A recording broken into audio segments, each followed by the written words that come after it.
शिक्षक बंधू भगिनींनो, तर आज आपण मराठी विषयाचे 30 प्रश्न पाहूया. 31वा प्रश्न आहे बघा. वाक्यातील विशेषण कोणते? मुसळधार पावसाने धरती ओलीचिंब झाली, पण शिवारे पाण्याने दुडून भरली.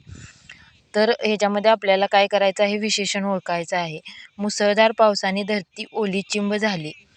तर पाऊस हा काय झालं? नाम बद्दल विशेष माहिती सांगणाऱ्या शब्दाला काय विशेषण म्हणतात. तर विशेषण कुठलं आहे? मुसळधार. कसा कसा पाऊस? मुसळधार. त्यामुळं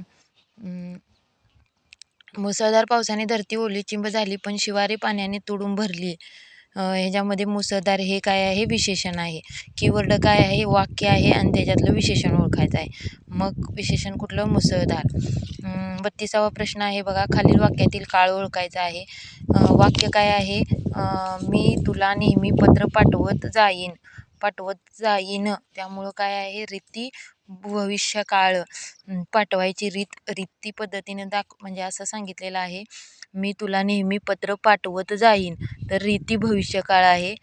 अपूर्ण पण भविष्यकाळ म्हणता येणार नाही. ह्याच्यामध्ये काय पाठवत जाण्याची काय रीती भविष्यकाळ आहे. पाठवत, त्यामुळं रीती भविष्यकाळ आलेला आहे. नंतर बघा कितवा प्रश्न आहे बघा. पुढील वाक्यात 33वा प्रश्न आहे. पुढील वाक्यात चुकीच्या जागी दिलेले विरामचिन्ह कोणते? तर अशा पद्धतीचा प्रश्न आहे. चुकीच्या जागी दिलेले विरामचिन्ह कोणते? वाक्य काय आहे? आजोबा राजूला म्हणाले, शाब्बास, मला तुझा अभिमान आहे वाटतो. तर ह्याच्यामध्ये काय करायचं आहे? पुढील वाक्यात चुकीच्या जागी दिलेलं विरामचिन्ह ओळखायचं आहे. तर वाटतो अशा पद्धतीने उद्गार आहे का? शाब्बास, मला तुझा अभिमान वाटतो. तर उद्गारवाचक चिन्ह हे काय आहे? चुकीचं आहे. इथं काही उद्गार वगैरे नाही. शाब्बास, मला तुझा अभिमान वाटतो. अशा पद्धतीनं काय आहे हे?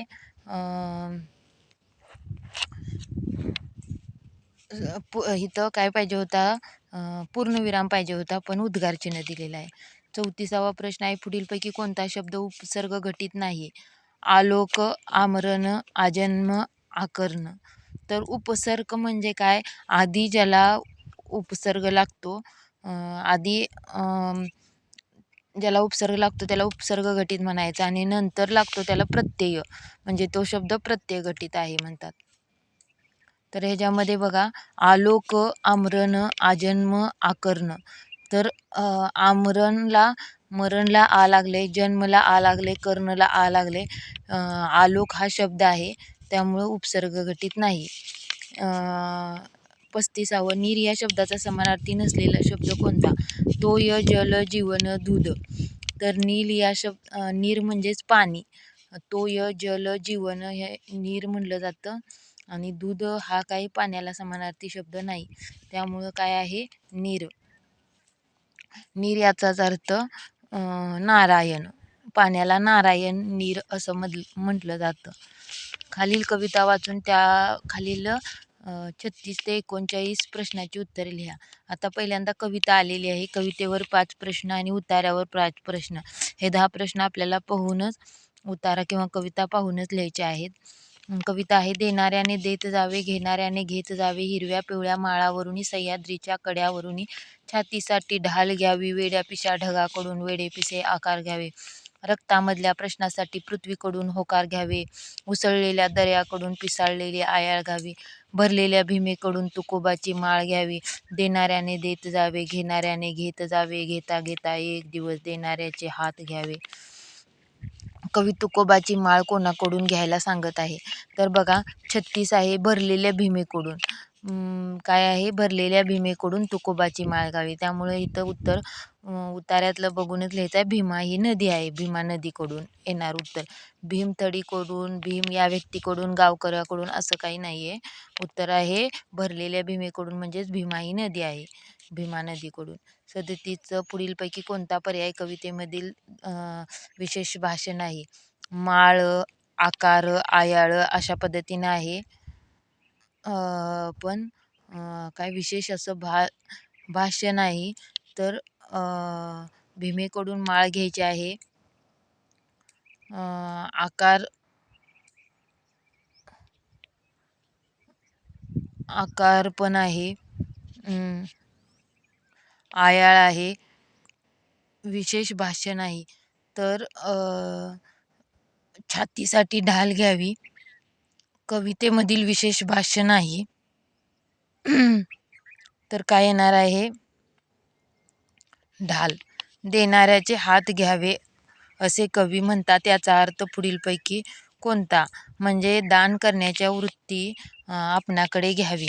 म्हणजे देणाऱ्याकडून आपण सुद्धा कधी तर त्याला काहीतर आपल्याजवळ द्यावं, दान करावं. अशा पद्धतीनं देणाऱ्याचे हात घ्यावे असा अर्थ कवीने सांगितलेला आहे. किंवा समोरच्या व्यक्तीने खरे हात घ्यावे हे बरोबर आहे का नाही. लोकांना मत्तीचा हात द्यावा हे पण नाही. मन भरेपर्यंत दान घेत राहावे हे पण चुकीचं आहे. त्यामुळं पर्याय क्रमांक 1. 39चा पुढीलपैकी कोणत्या शब्दाचा समानार्थी शब्द कवितेत आलेला नाही?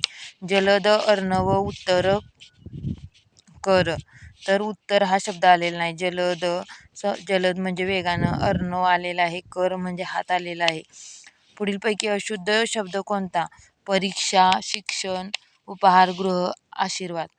तर हे सगळे बरोबर आहेत. आशीर्वादाला दुसरी वेलांटी पाहिजे, आशीर्वाद. 41वा प्रश्न आहे पहा. 41व्या प्रश्नाचं पहा. पुढीलपैकी वेगळ्या अर्थाचा शब्द कोणता? सविता, चपला, सौदामिनी, विद्युत. तर हे सगळे काय आहेत? चपलेचे समानार्थी शब्द आहेत. सविता म्हणजे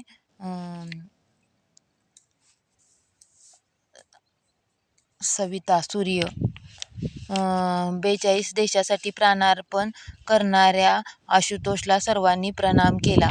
वाक्यातील अधोरेखित शब्दसमूहाबद्दल अचूक शब्द निवडा. देशप्रेमी, कार्यतत्पर, हुतात्मा, क्रांतिकारक. तर प्राणार्पण करणाऱ्या आशुतोषला सर्वांनी म्हणजे हुतात्मा झालेला आहे. अचूक शब्द काय आहे? हुतात्मा. सर्वच कलाकारांचा अप्रतिमय अभिनय पाहून प्रेक्षकांचे टिंबटिंब वाक्यप्रचार सांगायचा आहे. सर्वच कलाकारांचा अप्रतिम अभिनय पाहून डोळे निवले. डोळे आले नाही, डोळे भिडले नाही, डोळे लागले नाही, डोळे निवले म्हणजे वाक्यप्रचार तिथं योग्य आहे. 44 खालीलपैकी वाक्यातील अव्ययाचा प्रकार कोणता? अर्जुन नेहमीच मदत करण्यास तयार असे. उभयन्वयी, केवळ प्रयोगी, शब्दयोगी, क्रियाविशेषण. तर अर्जुन नेहमीच मदत करण्यास तयार असे. हे क्रियाविशेषण अव्यय आहे. अव्ययाचा प्रकार काय आहे? क्रियाविशेषण अव्यय. हे अव्ययाचे प्रकार आपल्याला पाहायचे आहेत. मग हे अर्जुन नेहमीच मदत करण्यास तयार असे म्हणजे क्रियाविशेषण अव्यय आहे. 45 अनियमित पाणी पुरवठ्याबाबत महानगरपालिकेला लिहिलेले पत्र कोणत्या प्रकारचे असेल? तर आपण तक्रार करणार आहेत. अनियमित पाणी पुरवठ्याबाबत म्हणून तक्रार पत्र असणार आहे. पुढीलपैकी कोणता ज्ञानपीठ पुरस्कार मिळाला आहे कोणाला? तर भालचंद्र नेमाडे, वि. स. खांडेकर, वि. वा. शिरवाडकर यांना मिळाला आहे. अलीकडेच भालचंद्र नेमाडे यांना पण मिळाला आहे. पु. ल. देशपांडे यांना मिळालेला नाही. 47 मराठी भाषेचे आद्य कवी कोणाला म्हणतात? मुकुंदराज, भाई भट, संत रामदास स्वामी, संत ज्ञानेश्वर. तर मराठी भाषेचे आद्य कवी मुकुंदराज यांना म्हटले जाते. मराठी भाषेचे आद्य कवी मुकुंदराज यांना म्हटले जाते. पुढीलपैकी कोणता शब्द पुल्लिंगी आणि नपुंसकलिंगामध्ये बदलत नाही? वाघ, हरिण, हत्ती, ससा. तर ती हरिण. पुढीलपैकी कोणता शब्द पुल्लिंगी व नपुंसकलिंगामध्ये बदलत नाही? तर हरिण हा शब्द बदलत नाही. पुल्लिंग तो वाघ. नपुंसकलिंगामध्ये सुद्धा बदलत नाही. 40 आनंदघन या नावाने ओळखली जाणारी व्यक्ती पुढीलपैकी कोण? तर लता मंगेशकर यांना म्हटलं जातं आनंदघन. राम कदम, अजय अतुल, श्रीधर फडके नाही.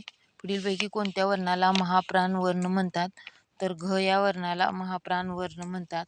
आता एक काय आहे आपल्याला पर्याय वाचून उतारा वाचून काय करायचे आहेत? प्रश्न सोडवायचे आहेत. 51 ते 54 4 प्रश्न आहेत. अर्थ म्हणजे पैसा. पैशाने माणसाचे सारे जीवन व्यापून टाकले आहे. या पैशाचे एक शास्त्र असते, अर्थशास्त्र. ॲडम स्मिथ हे अर्थशास्त्रज्ञ होते. त्यांनी वेल्थ ऑफ नेशन नावाचा एक ग्रंथ व्यापारी दृष्टिकोनातून लिहिला. उद्योगधंदे आणि व्यापार चालवण्याचे पैसा हे एक साधन आहे.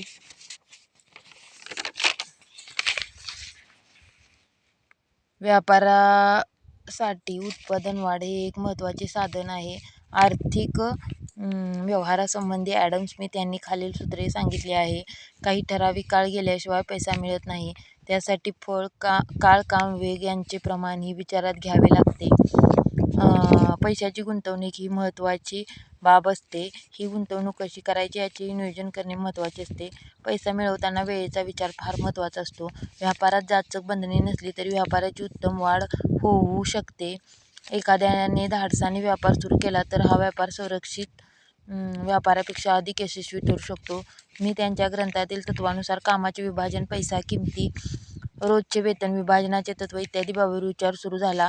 अनेक विचारवंतांनी युरोपियन देशांनी या अर्थशास्त्रीय सूत्राचा बारीक अभ्यास केला आणि मग यातूनच भांडवलशाही समाज रचनेचा पाया घातला गेला. उतारात खालीलपैकी अयोग्य विधान कोणते? म्हणजे अयोग्य म्हणजे चुकीचं. व्यापारासाठी उत्पादन वाढ हे महत्त्वाचे साधन आहे. पैशाचे शास्त्र म्हणजे अर्थशास्त्र. पैसा मिळवताना वेळेचा विचार हा महत्त्वाचा असतो. ही सगळी बरोबर आहेत. धाडसाने सुरू केलेला व्यापार घातकच ठरतो, हे चुकलेलं आहे. 52वा प्रश्न आहे बघा. स्मिथ यांनी वेल्थ ऑफ नेशन हा ग्रंथ लिहिण्याचा दृष्टिकोन टिमटिंब होता. तर हा व्यापारी दृष्टिकोन होता. वेल्थ ऑफ ग्रंथ लिहिण्याचा दृष्टिकोन कोणता होता? व्यापारी. व्यापार वृद्धीसाठी महत्त्वाची नसलेली खालीलपैकी बाब कोणती? जाचक बनणे ही व्यापार वृद्धीसाठी महत्त्वाची नसलेली बाब आहे. पैशाची गुंतवणूक, वेळेचा विचार, काळ, काम, वेग यांचे प्रमाण हे व्यापार वृद्धीसाठी काय आहेत लागतात. भांडवलशाही समाजरचनेचा पाया घातला गेला. यामागचे मुख्य कारण म्हणजे पैशाचे महत्त्व वाढले, उत्पादन वाढ मोठ्या प्रमाणावर होऊ लागली. स्मिथ यांच्या अर्थशास्त्रीय सूत्रांचा अभ्यास. ॲडम स्मिथ हे एक अर्थशास्त्रज्ञ होते. तर भांडवलशाही समाजरचनेचा पाया घातला गेला कारण स्मिथ यांच्या अर्थशास्त्रीय सूत्राचा अभ्यास केल्यामुळं त्यातूनच भांडवलशाही समाजरचनेचा पाया घातला गेला. आस्था या शब्दाचा विरुद्धार्थी शब्द अनास्था आहे पहा.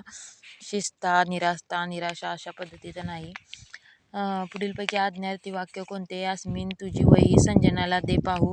तर हे काय आहे? आज्ञार्थी वाक्य आहे. याप्रमाणे पुढील वर्षी देखील वरुण राजाची कृपा व्हावी. छे छे करणारच नाही मी, गरजेल तो पडेल काय. आज्ञार्थी वाक्य काय आहे? आज्ञा दिलेली आहे यास्मिनला, त्यामुळे पहिलं तेवढं येणार आहे. 57चं बघा. पुढीलपैकी निश्चितपणे एकवचनी शब्दाचा पर्याय कोणता? खते, शेते, पोते, दाते. तर एकवचनी पाहिजे इथं. खत, खते, शेत, शेते, पोते, पोत, पोते, दाते, दाते. तर काय येणार आहे ह्याचं? खत एकवचनी आहे, अनेकवचनी खते. शेत एकवचनी शेते. आता निश्चितपणे एकवचनी पर्याय कुठला आहे? पोते, ते पोते, पोते, पोत. तर हे पोते. 57चं 3 नंबर. वाक्यातील क्रियापदाचा प्रकार ओळखा. ताप उतरल्यामुळे ऋतुजाला आता चालवते. सकर्मक, सहाय्यक, प्रयोजक, शक्य. तर ताप उतरल्यामुळे ऋतुजाला आता चालवते, त्यामुळे हे कसलं क्रियापद आहे? क्रियापदाचा प्रकार कुठला आहे? तर शक्य आहे. चौकटीतील अक्षरांचा योग्य मन तयार केल्यास त्यातील कोणत्या क्रमांकाच्या अक्षरापासून राजा नावाचे विरुद्धार्थी शब्द मिळेल? तर बघा, ह्याच्यात आपल्याला कुठली म्हण तयार होत्या? तळे राखील तो पाणी चाखील, अशा पद्धतीने येते. तर तिसऱ्या क्रमांकाचं रा येते, अक्षर तळे राखील. तिसऱ्या क्रमांकाचं रा आणि तो पाणी चाखील. तर 8व्या क्रमांकाचं नी अक्षर येतं आणि काय येतं? राणी, राजाच्या विरुद्धार्थी राणी हा शब्द तयार होतो 3ऱ्या आणि 8व्या. जो जे वांछील ते ते लाहो प्राणीजात. अधोरेखित शब्दाचा प्रकार ओळखा. तर बघा, जो जे वांछील तो ते लाहो. तर दर्शक सर्वनाम, सार्वनामिक विशेषण, संबंधी सर्वनाम, गुणविशेषण. तर दर्शक सर्वनाम आहे जो तो. जो जो वांछील ते ते लाहो. तर अशा पद्धतीनं आपण मराठीच्या 30 प्रश्नांचा TETसाठी सराव करून घेतलेला आहे मागील प्रश्नपत्रिकेतील प्रश्नांचा. तर असाच आपण PYQचा अभ्यास केला तर आपल्याला मराठीत आउट ऑफ आउट पडू शकतात. थँक्यू.